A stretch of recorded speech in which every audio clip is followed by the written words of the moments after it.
মাননীয় সদস্য মোহাম্মদ মুজিবুর রহমান, রাজশাহী 1। বিশেষ অধিকার প্রশ্নে আরও একটি নোটিশ দিয়েছেন। তিনি তার নোটিশে উল্লেখ করেছেন, সংসদের সিদ্ধান্ত আজান হলেই 30 মিনিটে বিরতি দেওয়া। অ্যাকর্ডিংলি জোহর, আসর ও মাগরিব নামাজের বিরতি সুষ্ঠুভাবেই চলছে, কিন্তু এশার নামাজের বিরতি হচ্ছে না।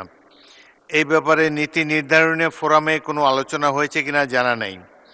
তাই এশার নামাজের বিরতির ব্যাপারে মাননীয় স্পিকারের প্রয়োজনীয় নির্দেশনা পেলে ভালো হয়।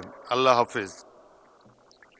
আমার বক্তব্য হচ্ছে, মাননীয় সদস্য, সংসদে প্রচলিত রেওয়াজ অনুসারে বৈঠক চলাকালীন আসর ও মাগরিবের নামাজে বিরতি দেওয়া হয়।